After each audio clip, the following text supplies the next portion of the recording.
교회 은혜로 받은 첫 월. 하나님께 감사합니다. 아무도 누가 나누셨다가 많이 배우고 계시고 서로 다른 교회에서 살았지만 교회 안에서 하나로 만나시니 위로와 감사가 됩니다. 묵묵으로 드리겠습니다.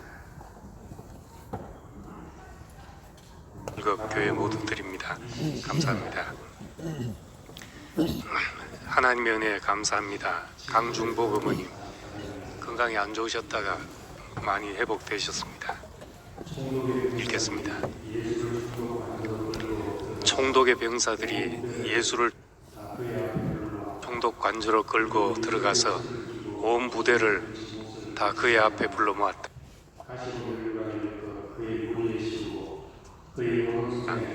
그리고 예수의 옷을 벗기고 주홍색 걸침 옷을 걸치게 한 다음에 가시로 면류관을 엮어 그의 머리에 씌우고 그의 오른손에 갈대를 들게 하였다.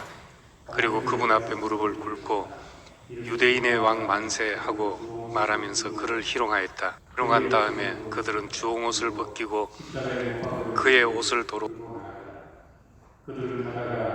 시몬이라는 교회의 사람을 만나서 입혔다. 그리고 십자가에 못 박으려고 그를 끌고 나갔다. 그들은 가다가 시몬이라는 구레네 사람을 만나서 강제로 예수의 십자가 포도주를 그는 맛을 보시고는 마시려고 하지 않으셨다. 그들은 예수를 십자가에 못 박고 가서 제비를 모아서 그의 옷을 나눠가였다. 그리고 거기에 앉아서 그를 지키고 있었다. 그리고 그의 머리 위에는 이 사람은 유대인의 왕 예수다 이렇게 쓴 제표를 붙였다. 그때 강도 두 사람이 예수와 함께 십자가에 못 박혔는데 하나는 그의 오른쪽에 하나는 그의 왼쪽에 달렸다. 지나가는 사람들이 그를 끌면서 예수를 모욕하여 말하였다. 성전을 허물고 사흘 만에 지켰다는 사람아, 네가 하나님의 아들이거든 너나 구원하여라. 주의 쓸개를 타서 예수께 드려서 마시게 하였으나 그는 그 맛을 보시고는 마시려고 하지 않으셨다. 그들은 예수를 십자가에 못 박고 나서 제비를 뽑아서 그의 옷을 나누어 가졌다. 그리고 거기에 앉아서 그를 지키고 있었다. 그리고 그의 머리 위에는 이 사람은 유대인의 왕 예수다 이렇게 쓴 제패를 붙였다. 그때 강도 두 사람이 예수와 함께 십자가에 못 박혔는데 하나는 그의 오른쪽에 하나는 그의 왼쪽에 달렸다. 지나가는 사람들이 머리를 흔들면서 예수를 모욕하여 말하였다. 성전을 허물고 사흘 만에 짓겠다던 사람아, 네가 하나님의 아들이거든 너나 구원하여라. 십자가에서 내려와 보아라. 그와 같이 대제사장들도 율법학자들과 장로들과 함께 조롱하면서 말하였다. 그가 남은 구원하였으나 자기는 구원하지 못하는가 보다. 그가 이스라엘 왕이시니 지금 십자가에서 내려오라지. 그러면 우리가 그를 믿을 텐데. 그가 하나님을 의지하였으니 하나님이 원하시면 이제 그를 구원하시라지. 그가 말하기를 나는 하나님의 아들이다 하였으니 말이다. 함께 십자가에 달린 강도들도 마찬가지로 예수를 욕하고 조롱하였다. 예수님이 마지막에 이제 십자가에 달리시면서 이제 조롱받는 이제 그런 장면입니다. 예수님은 왕이었지만은 조롱받는 왕이었고 또 하나님의 아들이지만은 십자가에서 내려올 수 없는 그 사람의 아들이었습니다. 그래서 이 십자가는 하나님의 생각과 사람의 생각이 다르다는 것을 가장 명백하게 이제 보여주는 그런 자리입니다.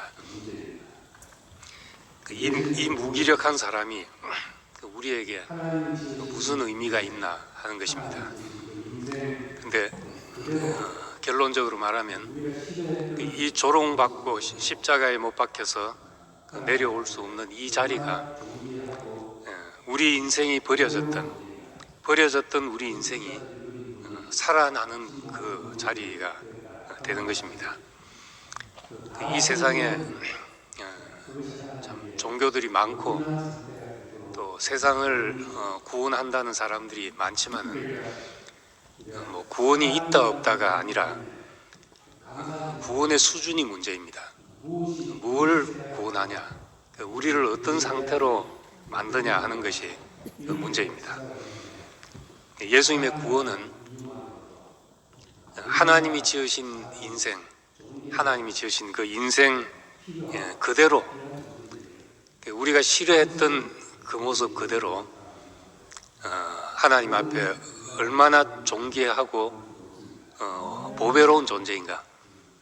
건축자들이 버린 돌이 집 모퉁이 머릿돌이 되었다 함과 같이 다 실어버렸는데 그것이 하나님에게 요긴한 상태가 되도록 되돌리신 것입니다. 그러니까 우리가 사람이라는 이유 때문에 감사하지 못했는데 무엇이 더 있어야 감사하고 무엇이 더해져야지 뭐 된 줄로 알고 이렇게 생각을 했는데 사람이라는 이유만으로도 얼마나 사람이 존귀하고 필요하고 그 귀한 존재인지를 그것을 우리에게 열어 보여줬다는 것만 해도 모든 인간에게 복음이 되지 않을 수가 없습니다. 여기 보면 총독의 병사들은 이제 예수께 붉은 옷을 입혔다 했습니다. 그 붉은 옷은 왕이 입는 옷을 상징하는데 붉은 색깔만 나는 옷을 그냥 걸친 것이죠. 그리고 왕은 승리자로서 영광을 누리는 그 왕관을 쓰게 되는데 저주의 상징인 가시로 관을 씌웠습니다. 그리고 손에 이제 왕의 홀이 지어져야 되는데 갈대를 하나 지어주고 이제 그렇게 세워놓고 왕이야 하고 조롱했던 것입니다. 그 영광과 존귀와 건세를 받아야 되는 그 왕의 자리에 멸시와 조롱과 그 권세가 아닌 갈대를 든 금면류관이 아닌 가시면류관을 씌운 이런 왕으로 사람 앞에 세워서 총독의 병사들이 이제 조롱하게 됐던 겁니다. 네가 왕이냐, 네가 왕이냐, 이제 그렇게 세워놓고 네가 왕이냐. 이것은 지금 예수님만 당하는 이제 그런 조롱이 아니라 사탄에게 인간이 받는 조롱이 바로 이런 것입니다. 흙으로 지어져서 만물을 다스리도록 지어진 인간, 이 인간이 선악과를 먹고 벌거벗었음이 부끄러워졌다 그랬습니다. 내가 부끄럽다 하는 것은 조롱하는 자가 있기 때문에 부끄러운 것입니다. 보는 상대가 있기 때문에 부끄러운 것이죠. 혼자서야 목욕탕 가서 얼마든지 벗을 수도 있고 그렇다고 부끄럽다는 생각을 전혀 안 하는데 누가 볼 때 부끄럽다는 겁니다. 벗었음이 부끄러워졌다. 그렇게 되니까 하나님이 누가 너의 벗었음을 네게 고하였느냐. 이제 상대자가 있다는 것이죠. 의식이 되는 사람이 있다는 겁니다. 창세기 21장 9절을 봐도 이스마엘이 이삭을 조롱하였다 했습니다. 이스마엘은 이미 14살 장성한 자고 이삭은 이제 첫돌이 된 그런 이제 아들인데 이스마엘이 이삭을 희롱했다, 놀렸다 그렇게 말합니다. 이건 이제 상속자는 이삭인데 상속자가 아닌 먼저 된 자가 상속자를 놀리고 있는 것이죠. 이것이 마치 먼저 지어진 천사 사탄 이 존재가 흙으로 지어진 하나님의 생명과 본성을 상속할 인간을 놀리고 있는 것과 희롱하고 있는 것과 같다는 겁니다. 이런 일들이 예수에게 와서 예수님이 십자가에 예수님을 십자가로 걸고 가면서 네가 왕이냐 하면서 이제 조롱하는, 이것이 예수님의 일이 아니라 바로 이 모든 인간이 사탄 앞에 받은 조롱을 이렇게 말하고 있습니다. 이사야 53장 말씀처럼 그는 우리의 질고를 지고 우리의 슬픔을 당하신 것이다. 이 조롱 당하신 것은 이제 그 자신의 문제가 아니라 우리의 질고를 지고 우리의 슬픔을 당하신 것이다. 우리가 받을 조롱을 받은 것이다. 이렇게 말합니다. 흙으로 지어진 인간, 이것이 이제 인간을 규정하는 가장 놀라운 말입니다. 이 흙으로 지어진 인간을 여기에 하나님이 모든 상속을 두셨다는 것을 사탄이 조롱하고 있는 것이죠. 우리가 그냥 흙을 보면 흙에는 모든 것을 갖다 버릴 수가 있습니다. 모든 땅에다 우리가 버립니다. 침도 뱉고 오물도 버리고 다 버립니다. 근데 흙은 그 인간이 버리는 그 오물과 침뱉음과 모든 것을 짓밟음과 이런 것을 다 받아서 그것을 다 흙으로 만드는 것이죠. 토화하는 것이죠. 그렇게 해서 생명의 모태가 되고 그 생명의 밑거름이 되는 일을 하는 것입니다. 무엇이라도 받아서 그것이 거름이 되게 하고 생명의 토대가 되게 하는 이것이 흙입니다. 그런데 사람도 꼭 그런 용도로 지어졌지만은 그렇게 되는 것이 사람은 싫다는 겁니다. 우리 교회 생활하는 데서 생겨나는 비명들이 다 누가 나한테 오물을 던졌다, 누가 나한테 상처를 줬다, 침을 뱉었다, 다 그런 것이거든요. 그런 것 때문에 그런 것이 싫어서 우리는 이제 격격이 우리 자신을 포장하고 상처를 입지 않으려고 하는 거죠. 기름진 흙이 될 수 없고 이 옥토가 될 수 없는 겁니다. 돌짝밭같이 되고 길가처럼 되고 씨가 떨어질 수 없는 땅이 되는 것과 마찬가지죠. 근데 예수님은 이사야 50장 6절에 보면은 나를 때리는 자에게 등을 맡겼고 내 수염을 뽑는 자들에게 뺨을 맡겼다. 내게 침을 뱉고 나를 모욕하기도 내가 그것을 피하려고 얼굴을 가리지도 않았다. 이제 이런 말씀이 응한 것처럼 꼭 그런 길을 가셨다는 겁니다. 이사야 50장에 보면은 하나님께서 나를 아침마다 깨우치시되 나를 학자같이 알아듣게 하시고 또 나에게 학자의 혀를 주셔서 곤비한 자를 어떻게 말로 도와줄 줄을 알게 하시고, 그래서 하나님이 내 길을 열었으므로 내가 이제 숨지 않고 부끄러워하지 않고 이렇게 됐다는 겁니다. 우리가 참 인생의 가치를 알고 그 가치가 어디서 나오는지를 알면은 우리가 부끄럽지 않고 숨지 않고 침을 뱉고 수염을 뽑고 때리고 하는데도 그것을 피하지 않았다는 겁니다. 틀 깎는 자 앞에 잠잠한 어린 양, 더 나아가면 그런 모든 오물을 갖다 버려도 아무 말 없는 흙처럼, 왜냐하면 그것이 지나고 나면 다 미끄럼이 되기 때문에 그렇다는 겁니다. 이 흙이 아무것도 아니라고 할 수 있지만은 생명의 씨를 가진 자에게는 없어서는 안 될 그 소중한 것이 된다는 겁니다. 그래서 이 사람은 이 운명이 싫어졌다. 이것이 이제 다른 길로 가게 된 이유입니다. 내가 무엇을 위한 존재, 이것이 싫고 내가 무엇이고 싶은 거죠. 내가 인정받고 내가 무엇이 되는 그 무엇을 위해서 있다, 이것이 이제 싫다는 겁니다. 근데 사람은 나를 위하려고 하면은 나를 지키려고 해도 끝없이 불안할 수밖에 없습니다. 사울 왕이 자기를 지키려고 하니까, 자기 왕위를 지키려고 하고 자기 자리를 지키려고 하니까 아무리 힘센 자를 불러 모아도 죽을 때까지 불안한 사람이 되고 마는 것입니다.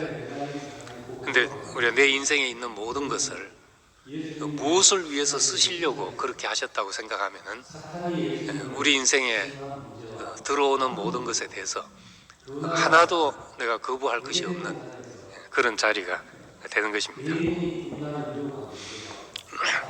그 다음에 대제사장들과 율법학자들, 장로들, 그리고 지나가는 사람들까지도 이제 예수님을 조롱하면서 말했습니다. 네가 하나님의 아들이면 십자가에서 내려와 보라. 그러면 우리가 믿을 수 있지 않냐?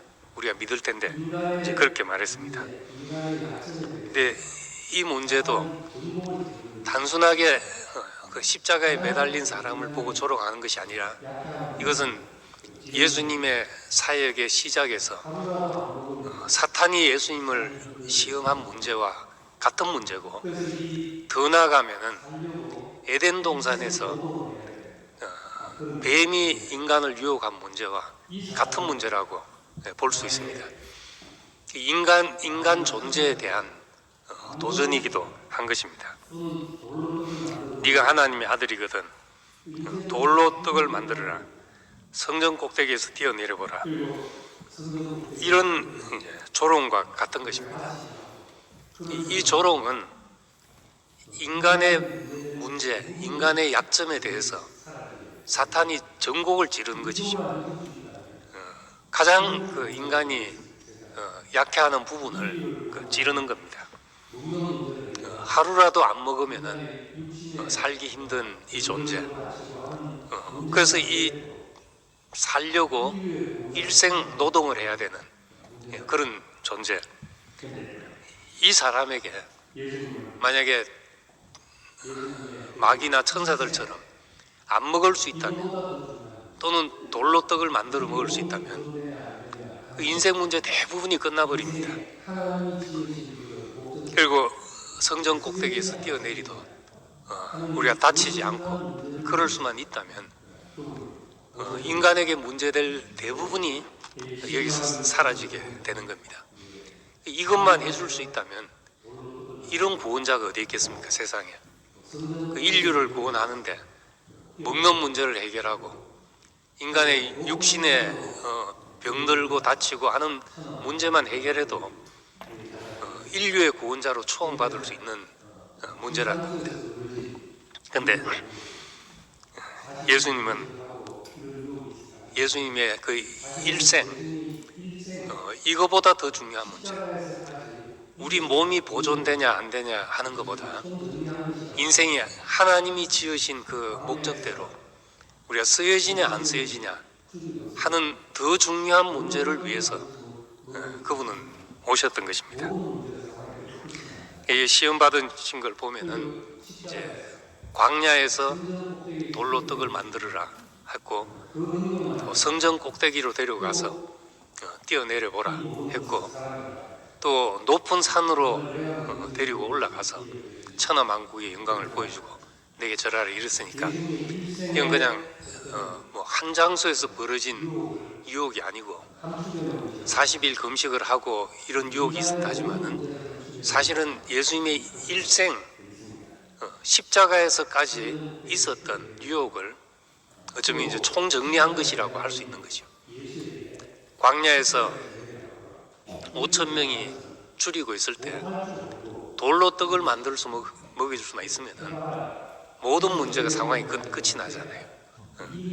그리고 십자가에서 성전 꼭대기에서 뛰어내릴 수 있는 그 능력만 있다면은 또 이 모든 것을 사람들 앞에 정말 내가 누군지를 보여줄 수 있는 기회가 될 수 있고 그렇다는 겁니다. 예수님의 일생의 슬픈 것, 뭐 눈물 흘리는 것, 울부짖는 것, 인간으로 봐야 돼요. 궁극적으로는 지으신 자를 원망하게 만드는 것이다.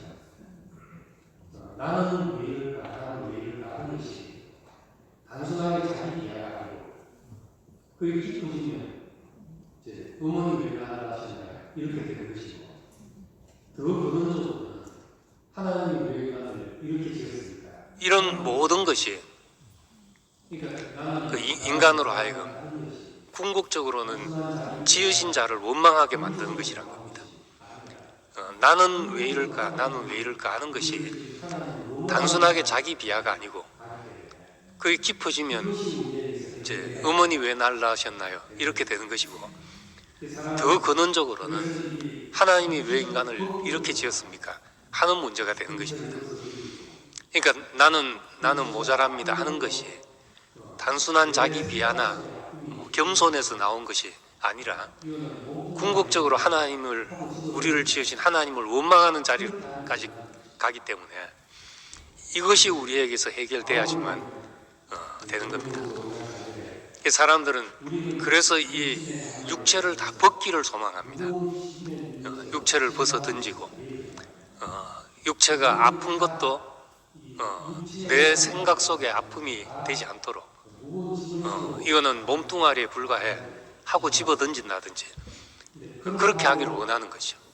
근데 바울을 보면은 우리 고린도후서 5장 4절에 우리는 육신의 장막에 살면서 무거운 짐에 눌려서 신음하고 있습니다. 이렇게 말합니다. 우리는 다 이 육체의 장막을 가지고 살면서 다 무거운 짐을 지고 사는 것과 마찬가지로 신음하고 있습니다.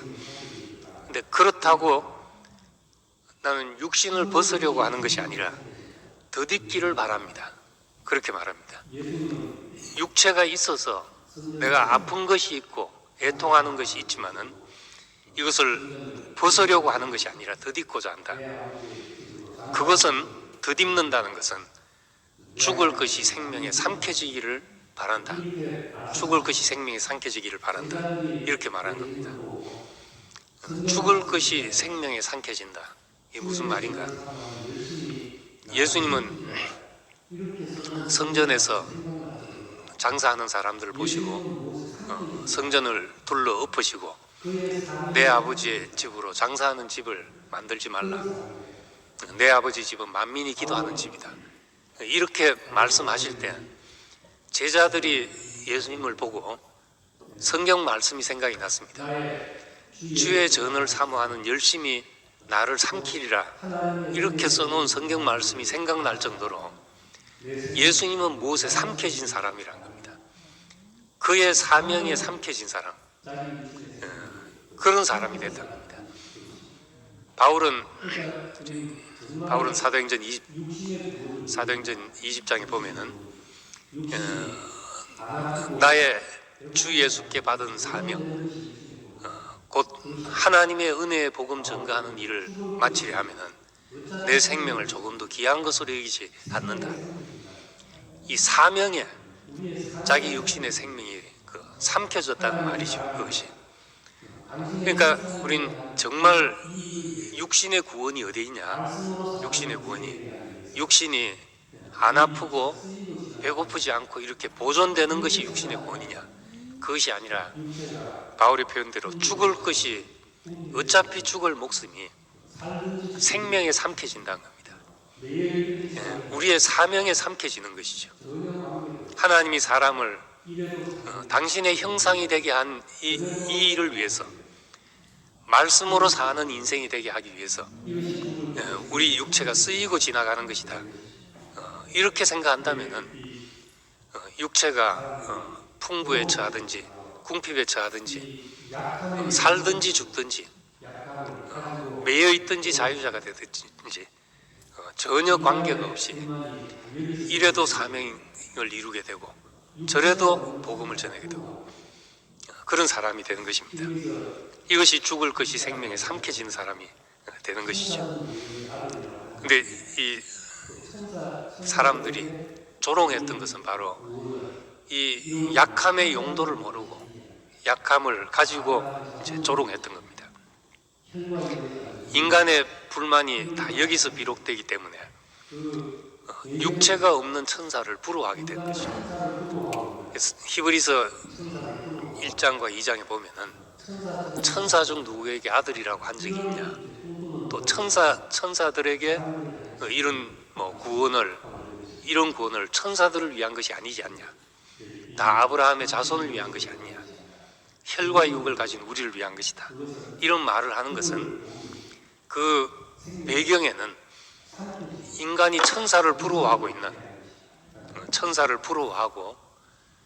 천사처럼 살 수 없을까, 이런 이제 꿈꾸는 노래를 하는 사람들을 향해서 그런 말씀을 하고 있는 것입니다.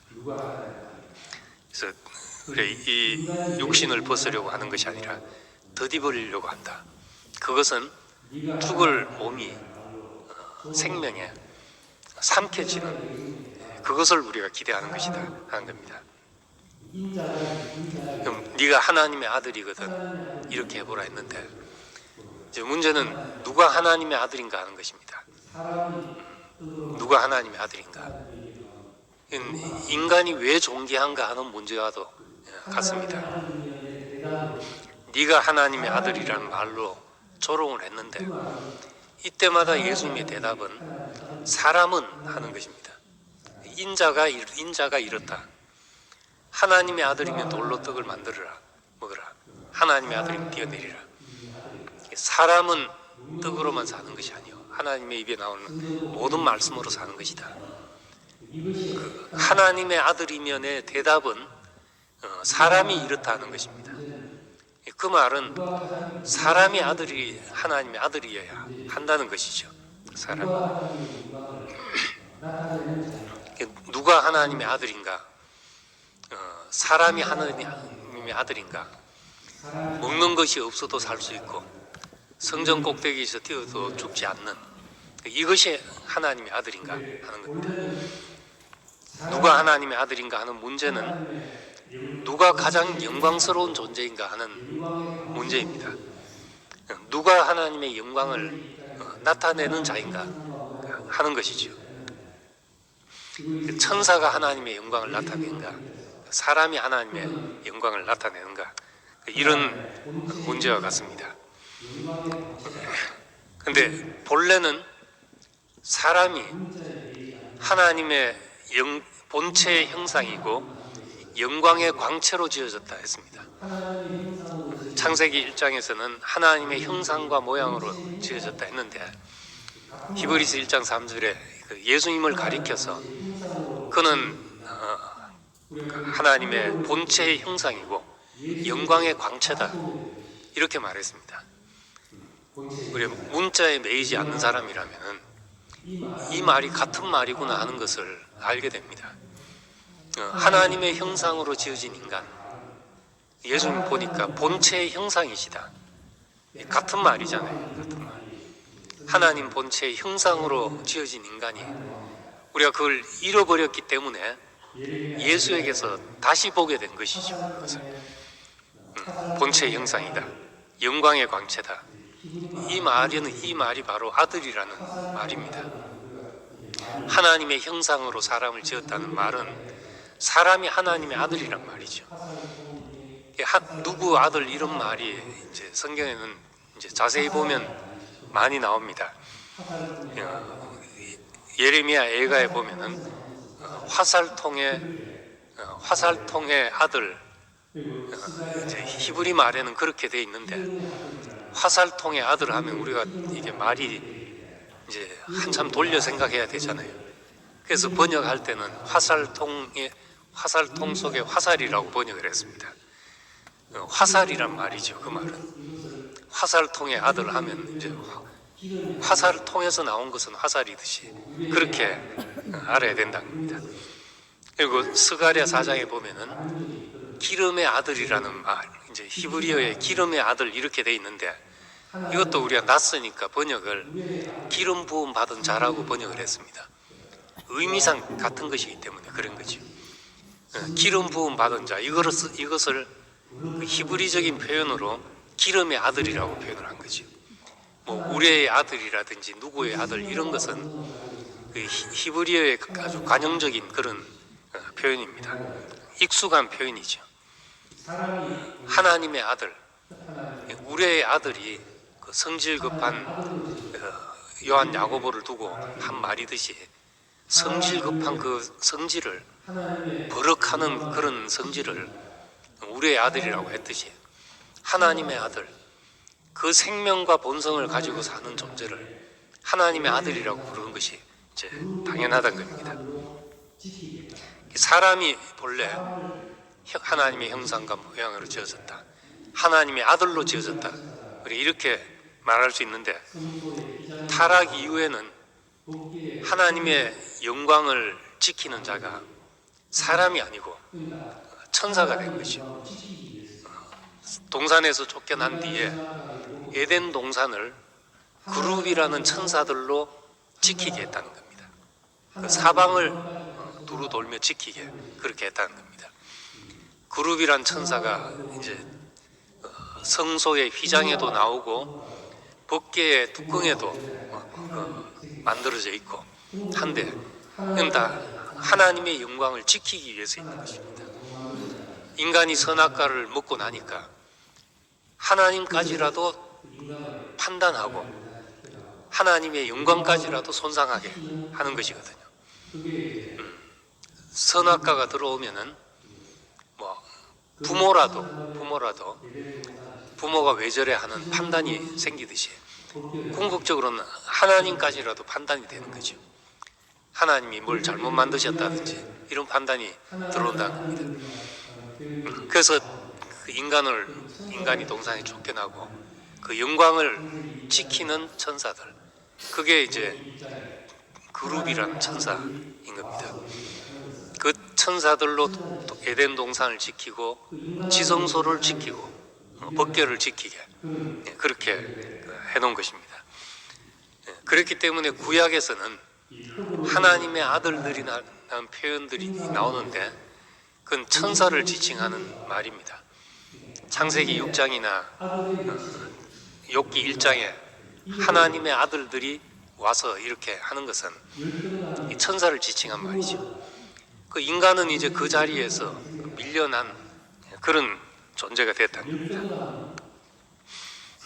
그래서 이 흙으로 지어졌지만 하나님 형상으로 지어서 보시기에 심히 좋았던 당신의 아들의 위치를 우리가 잃어버린 것이죠. 열등감이 부끄러워졌다, 존재적인 열등감이 생겼다는 말이잖아요. 열등감은 사람마다 열등감이 없는 사람이 없습니다. 100사람 자꾸 물어봐도 다 열등감이 있게 마련인데, 누구와 비교해서 열등감이 아니라 인간은 근본적으로 존재적인 열등감을 갖고 있는 거죠. 누구하고 꼭 비교 안 해도 열등감이 있게 마련이라는 겁니다. 그건 하늘의 존재에 대한 열등감이죠. 시편 8편 5절에 보면은 저를 천사보다 못하게 지으시고 영광과 존귀로, 영화와 존귀로 관을 씌우셨습니다. 이렇게 말했는데, 이것도 이제 원래 히브리 성경에 보면은 엘로힘보다 못하시고 하나님보다 못하게 지으시고 이렇게 돼 있습니다. 이 말이 이제 잘 이해가 안 되기 때문에 이제 헬라어로 번역되면서 이제 천사라는 말을 쓰고, 그래서 이제 번역이 됐는데, 그 한글 성경에는, 옛날 성경에는 이제 천사보다 못하게 지으시고 이렇게 해놨는데, 이제 히브리 성경에 따라 가지고 개역 개정이나 새번역이나 공동번 전부 다 이제 바꿨습니다. 하나님보다 못하게 지으시고, 또는 이제 하나님 다음 가는 존재로 지으시고, 이렇게 이제 바꿨습니다.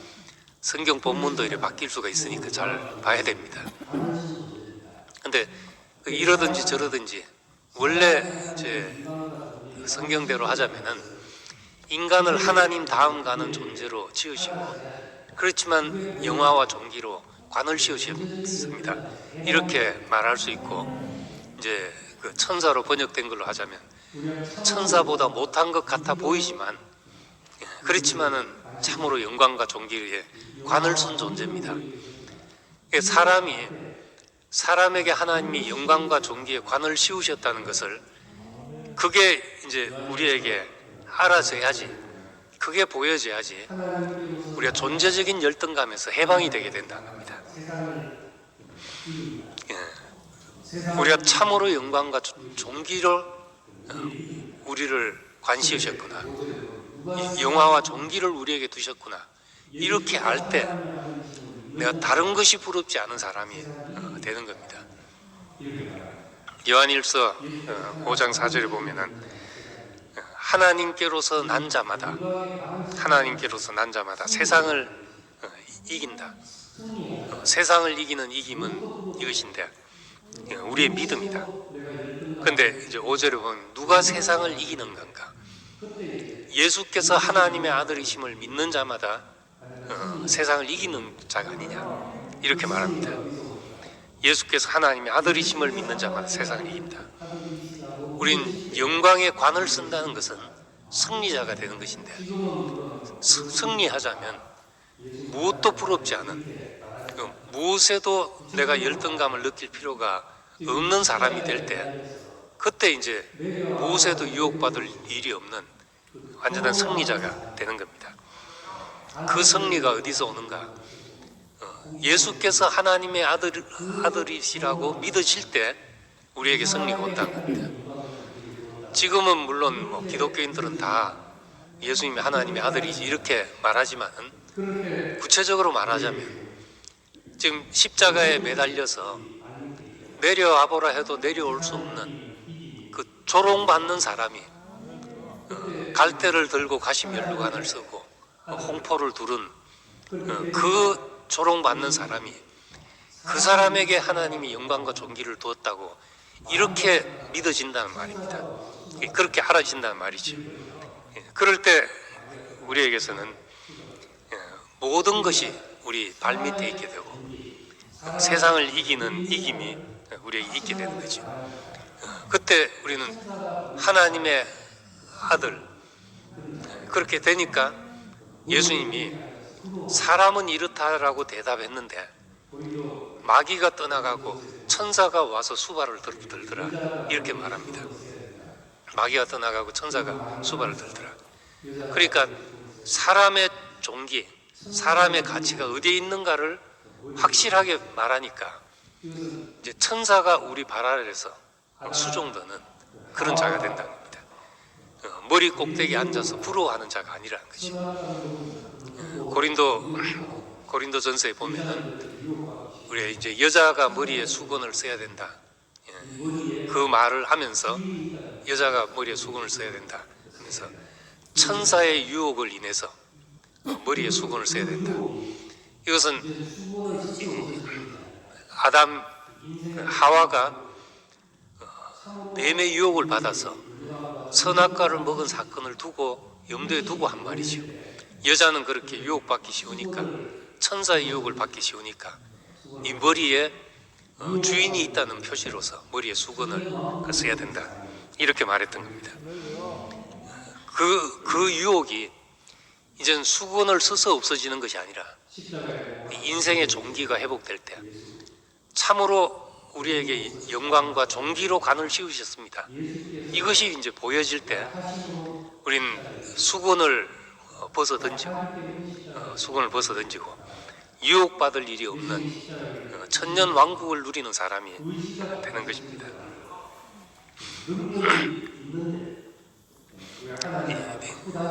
십자가에 못 박혀서 내려올 수 없는 예수, 고린도후서 13장 4절에 보면은 예수께서 약하심으로 십자가를 지셨다, 약하기 때문에 십자가를 지셨다, 이렇게 말합니다.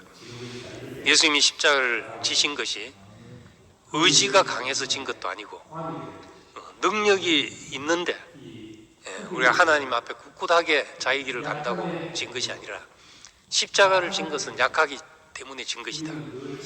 우리도 마찬가지로 약하기 때문에 우리도 약하기 때문에 예수 안에 포함이 돼서 함께 십자가를 지는 것이다. 이렇게 말하고 있습니다. 그 예수의 죽으심 안에 포함이 되는 것이 이 흙의 용도, 이 약함의 용도, 약하기 때문에 우리는 늘 침해받는다고 생각을 하지만은 약한 거기서 다른 사람을 살게 하는 힘이 나온다는 겁니다. 고린도 후서 12장 9절에 보면은 그렇잖아요. 바울이 내 눈의 가시를 육신의 고통을 위해서 3번이나 간구했는데 내 은혜가 네게 족하다. 내 은혜가 네게 족하다. 너에게 필요한 전부가 나다. 이는 내 능력이 약한 데서 온전해진다. 이 비밀을 깨닫게 됐다는 겁니다. 왜 나는 이렇게 육체에 가시가 늘 있어서 고통받아야 되는가? 이것만 없으면 좋겠다 하는 간구를 드리다가 이는 내 능력이 약한 데서 온전해짐이라. 이 말씀을 듣고 약한 그것이, 약한 그 인생의 운명이 하나님의 능력이 온전케 되는 자리구나. 사람을 살리는 힘이 거기서 나오는구나. 이렇게 알게 되고 그 모든 간구가 내게서 떠나가게 됐다. 이렇게 말하신 것입니다. 우리도 보면은 참 이상하게도 약한 사람한테서는 뭐 입댈 것이 없고 손댈 것이 없는데 이제 오히려 이제 잘난 사람한테 적이 생기는 것이죠. 잘난 사람한테 뭐 잘하고 이런 것으로 이제 휘두른 사람한테는 이상하게 거기서는 사람을 살리는 능력이 나오지 않는다는 겁니다. 이 하나님의 아들 육신을 가졌지만은 십자가에 매달면 내려올 수 없고 죽는 이 연약함을 가졌지만은 우리에게는 흙의 용도와 같이 인간은 모든 하나님의 능력이 여기서 온전해진다는 이 비밀을 가진 사람으로 살고 있는 것입니다. 참 사람이 누군가? 하나님이 지으시고 보시기에 심히 좋았다 한 그 사람이 어떤 사람인가? 그 사람은 바로 이 십자가에 못 박힌 예수에게서 우리가 그 사람을 보게 되는 것이요. 내려와 보라고 조롱해도 못 박혀서 내려올 수 없는 그 사람이 바로 우리의 참모습이란 겁니다. 예수 그리스도가 누군가? 이렇게 묻는다면 그는 하나님이 지으신 우리의 사람의 원형이다. 우린 그렇게 대답하게 됩니다. 나의 참모습이다. 잃었던 내 생명을 예수 안에서 내가 찾았다. 그렇게 고백을 하는 것이죠. 아담은 그 자리가 그것이 부끄러웠던 겁니다. 그것이 두려웠던 것이죠. 그런데 흙으로 지어졌지만 하나님의 형상으로 지어서 보시기에 심히 좋았던 그 사람, 이 사람을 아담은 부끄러워했는데 예수께서 그 사람을 우리에게 전시하신 것입니다. 자기 자신으로 전시하셔서 부끄러워하고 싫어버렸던 그것이 하나님이 자기 형상이 되게 하기 위해서 사람에게 두신 가장 귀중한 특성이 된 것이죠. 이 육체의 약함이 우리에게 축복인 줄 알면 사람은 모든 것에서 당당해지게 된다는 겁니다. 사람은 당당하다는 게 참 매력이거든요. 애들도 뭐 이렇게 우리한테 와서 뭐 쭈삣쭈삣 하는 것보다 당당하게 나는 누군데 삼촌 누구세요? 한다든지 그러면 뭐 어른들이 마음이 막 가잖아요. 누구 집 아들인다 이렇게 되는 것이고 요즘 애들은 끓이킴이 어른 앞이라고 끓이킴도 없고 자기 표현에 있어서 너무 당당한 게 요즘 시대 사람들인데 그 당당하면 뭐든지 이제 매력이 됩니다. 약점도 당당하게 노출하면 그게 오히려 그 사람의 매력이 될 수 있는 거예요. 제가 지난번에 뭐 성호 장례식 때도 그랬지만은 내가 처음 목사님 따라서 그때 87년도에 대구를 처음 내려와서 이제 몇 사람을 만났는데 올라가면서 계속 머리에 남는 사람이 그 당당한 한 사람이었습니다. 그 성호 아빠 이제 임종만 형님이 내가 말도 안 걸었는데 제 옆에 와가지고 뭐 이제 지연 형제 하면서 나는 이제 어떻게 목사님을 만났는데 나는 뭐 공부도 안 했고 뭐 국민학교밖에 안 나왔고 하면서 근데 목사님 만나고 한 번도 내가 어두움에 빠져본 적이 없다 이러면서 그냥 해맑게 웃는 그 모습이 어디서도 보지 못한 모습이거든요. 예, 그런 사람을 정말 못 봤던 것이죠, 내 인생에. 자기의 어떤 약함이나 뭐 감추고 싶은 것을 드러내면서 그렇게 이제 편안하게 웃는 모습 못 봤고 그런 비슷한 이야기를 서울에서 이제 모임을 마치고 나가는 길에 우리 이관영 형님하고 같이 버스 타러 가는 길에 잠깐 대화를 나누는데 또 그런 이야기를 하는 거예요. 나는 참 부족한 사람인데도 이 말씀을 듣고 정말 당당해졌다. 그 무엇에도 내가 꿀림이 없는 사람이 됐다. 이런 이야기를 하는데 야 저렇게만 될 수 있다면 하는 소망이 생겼습니다.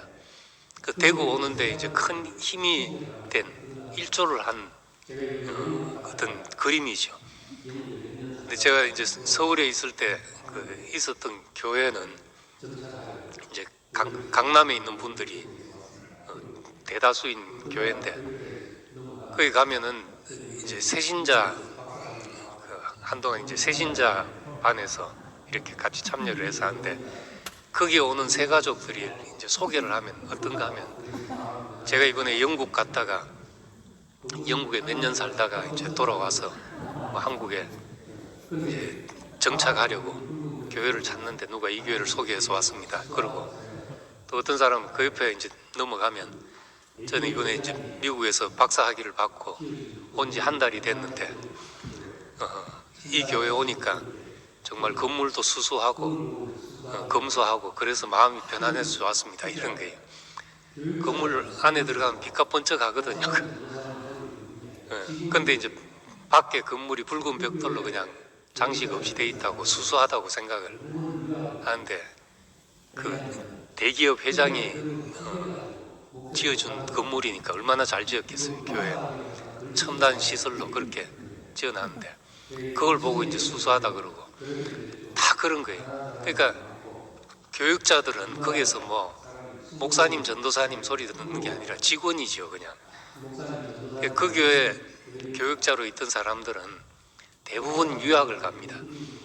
왜냐하면은 그냥 그대로는 쫄려가지고 목회를 못 하거든요. 뭐 박사학위라도 하나 걸치고 와야지 되기 때문에. 그런데 제가 인천에 있던 교회는 그래도 이제 좀 가난한 사람들도 많고 또 정말 막 사람들이 순복음 스타일이라가 뜨거워가지고 막 목사님 전도사님하고 이런 교회니까 목사 전도사들이 너무 기분이 좋은 거죠. 그래서 그 교회에 있다가 나가는 사람들은 대부분 개척교회를 합니다. 빨리 목회를 해가지고 저런 교인들을 만나야지 하고 하는 거예요. 근데 정말 세상에서는 나보다 잘난 사람이 조금만 있어도 쫄려가지고 뭘 못하는 그런 것인데 정말 내 부끄러움을 내놓고 무엇도 부럽지 않은 사람으로 이렇게 있다는 것은 세상에서 나가서 찾기 힘든 정말 그 귀한 모습입니다.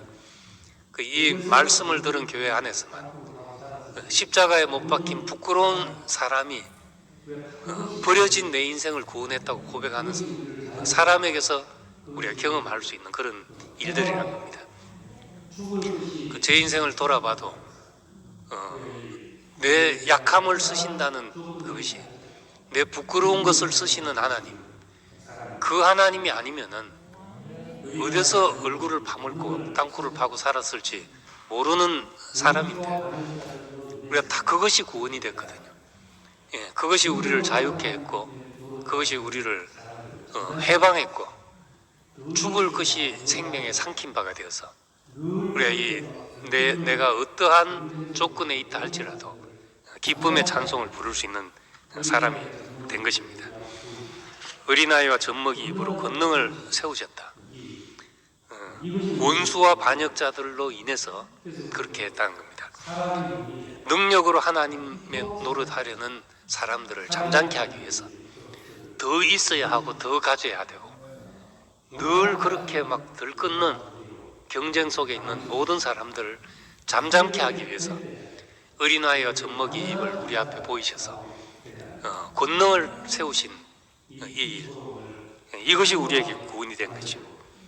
그래서 우리도 사람이 뭐길래 이토록 생각하시며 사람의 아들이 뭐길래 이토록 저를 돌보십니까?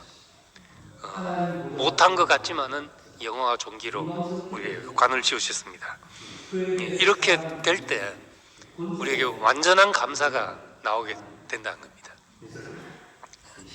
이 조롱을 부끄러워하지 않으셨고, 예수님은 그 앞에 있는 기쁨을 위하여 십자가를 참으사 부끄러움을 개의치 않으시더니 하나님 보좌 우편에 앉으셨다. 하나님 보좌 우편에 앉으셨다는 것은 영광스럽게 되셨다는 것이죠. 그에게 사람을 움직이는 권세가 있게 되셨다는 말입니다. 그래서 십자가에 못 박혀 내려올 수 없는 이분이 어떻게 존귀하고 영화로운 관을 쓰게 됐는지, 왜 이분이 보좌 우편에 있는 분인지, 이것이 우리에게는 복음이 된 거죠. 세상에서는 비밀이지만 우리에게 복음이 됐다는 겁니다. 그래서 참으로 우리가 버리고 싶었던 모든 것을 미끄럼이 되게 하시고, 우리의 수치를 영광이 되게 하시고, 그걸 가지고 세상에 나가서 세상을 살리는 자랑이 되게 하셨으니까 우리에게 무한한 자원이 있는 거죠. 무한한 자원이. 이걸 버리고 우리가 뭘 하려고 하니까 늘 자원의 결핍에 시달렸던 겁니다. 내가 모자란다는 생각을 할 수밖에 없었는데, 하나님의 쓰시는 무궁한 지하자원, 조롱받는 예수, 십자가에서 내려올 수 없는 예수, 우리가 이 자원을 가지고 나가면은 내 인생에 무궁무진한 사람을 살게 하는, 만물을 솟아나게 하는, 치료하는 약재가 우리에게서 나오게 되는 겁니다. 주의 죽으심이 우리 인생에 그 보배로운 구원이 되게 하신 것을 감사드립니다. 기도하겠습니다.